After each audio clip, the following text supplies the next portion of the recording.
everybody, Mike Harrelson here with Article 2 Industries. I want to introduce you to another very special member of the A2I team.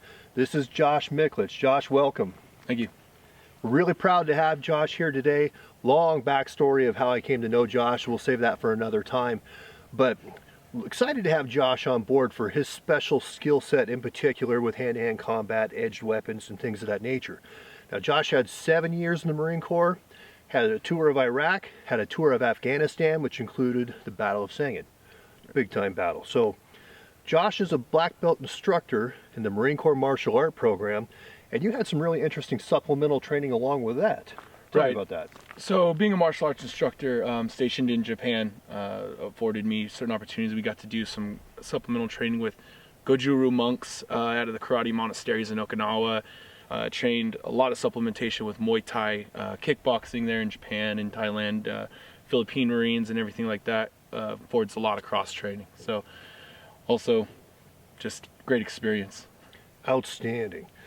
Excellent. So we're going to do a series of videos with Josh.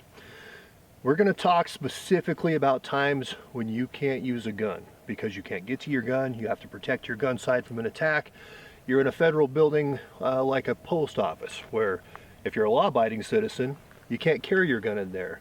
Criminals carry their guns in there. So in those specific cases where you can't get to your gun, and a couple of things that we're going to talk about specifically in regarding edged weapons usage, the 3 times that I want to use an edged weapon in a fight is never, never, and never, if I can help it. So understand, we're prefacing this with this is last ditch effort, fight or you're gonna die type of scenario, okay? Where you're actually gonna have to go to these type of tactics. I'm middle-aged, I'm in my mid-40s, a little bit out of shape here. Josh is more than 10 years younger than me. He's physically superior to me in any way. If I gotta go mano-a-mano with him and fight with my fists, there's no way I'm gonna beat him. You have to sometimes, in a disparity of force issue, escalate, and that's a time when you're going to go with something like pepper spray or an edged weapon or something like that when you can't use a gun. And these are the kind of scenarios we're going to talk about right now. So Josh, shall we get started? Yes, definitely. Okay. For these couple scenarios, I'm going to be the bad guy here. I'm attacking this young buck, and we're going to start slow and move up from there. As I said, this is going to be a multi-part series. So Josh, where are we going to start today? I'm going to start basically with stance and the principles of the knife techniques. So basically target areas. Again, like you mentioned, these are last-ditch efforts. So we're just going to skip all those, avoid it, run, create distance, and we're going to go right to this magical scenario where there are no other options. Okay. Okay. So when knife fighting, the most important thing, just like when boxing or kickboxing, is your stance. You have to have that weight evenly distributed. It's still basic warrior stance that you're in for almost any athletic activity you're doing. The only difference in knife fighting or knife techniques, you always want to remember, you want to keep your veins and arteries more towards your body, because if you are going to take a slash, you'd rather it be to the extensor muscles on your forearm rather than those veins and arteries that run through your forearm. So, makes sense.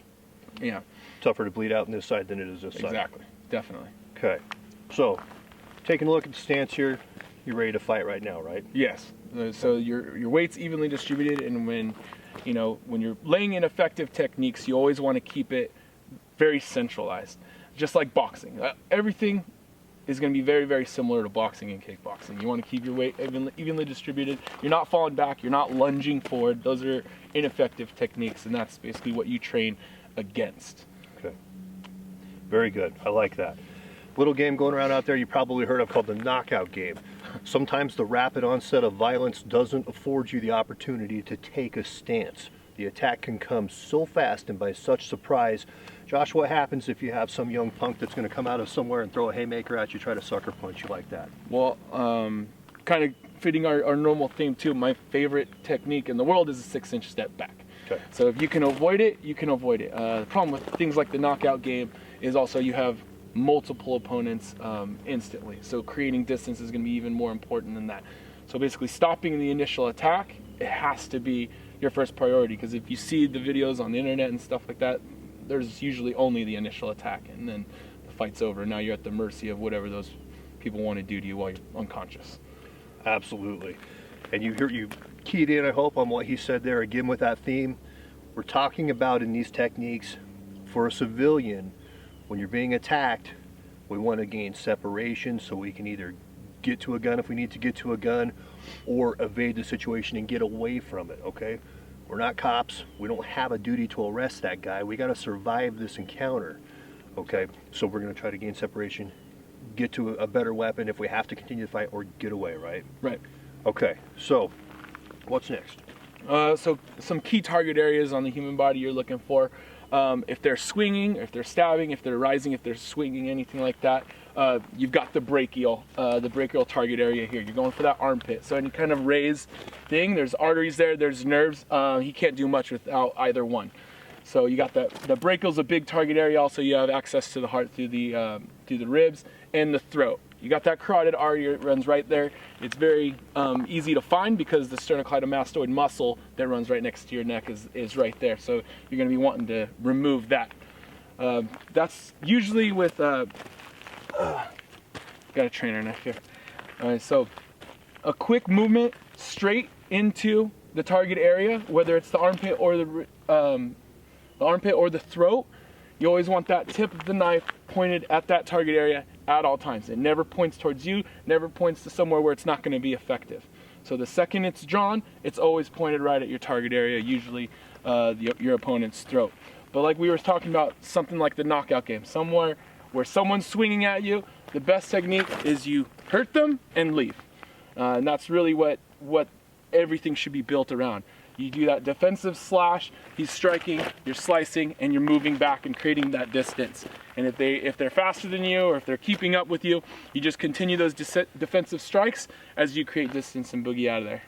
Okay, very good. Now you're going to notice we skipped a step right here.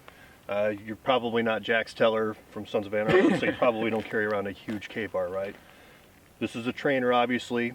For lack of a smaller trainer at this time, rather use a big trainer than try to go live with a real blade. So we will circle back and we'll talk about how to access that, just like we talk about how to access your gun from concealment. But for this purpose, we're skipping a little bit ahead. Okay, so we have stance. Right. We have target areas. Mm-hmm. What I like about the target areas that you've showed me is that you can really access them reactively. When the rapid onset of violence finds you and you don't have time to think about it or something like that, that's a pretty reactive thing that you can kind of strike at these kinds of areas, right? Right. Okay, very good. Target areas we talked about, we like that. What's next? Next would be that backed into a corner situation where you're not creating distance anymore. Maybe he's, maybe he has a firearm or a knife himself, and you need to end the fight quickly and violently. That's where you're going to do those more, I don't want to say offensive techniques, but fight-ending techniques, basically. Mm-hmm. So same scenario as someone's coming at you. Punches. This is instead of striking and moving back, you really want to get that committed lunge forward and just thrusting that knife so deep in there, you want to remove his entire neck. So the entry and then a quick rotation of the wrist, and you pry bar out. So that pry bar out essentially removes the body's ability to patch itself up. If you stab, say a dummy, like a boxing dummy, you stab it, boom, it kind of just goes back together where the blade entered, and essentially it's plugging its own wound. You thrust that knife in there, rotate it, and pry bar it out. You just spilled down the front of his shirt, everything his body was going to use to stop that bleeding. Mm-hmm. Okay. So we're terminating the threat as quickly as possible. Right. Now, I know there's already people out there dying to jump on the keyboard to say, oh my Lord, I can't believe this guy and this Marine are teaching people out there how to kill people. Keep this in mind. Understand that if you survive a violent encounter like that, you're going to have police investigations, you're going to have grand jury. Should the guy who's assaulting you end up dying from your defensive tactics, there's going to be grand jury decide whether it's justifiable homicide or not. All those things will come. But the key thing, number one, that you have to keep in mind is that you have to survive this encounter to get to those. If you don't survive the encounter, then none of that matters. You're not going to have to worry about grand juries and attorneys and law enforcement investigations and things like that. So keep in mind again, this is last-ditch effort fight or die scenario, okay? So in future videos, Josh, thanks a lot. That's really good information. Yep. And we want to start crawling. We'll talk about a few more techniques that you can use. You don't have to be a martial arts master. You don't have to do, practice regularly, things like that. We want to talk about a few techniques where when you can't get to your gun, you have to go to something like an edge weapon, how you can survive a violent encounter and live to fight another day. Thanks a lot, Josh. Thank you. Pleasure. Thanks for watching. Nobody told you where to hide. Nobody told you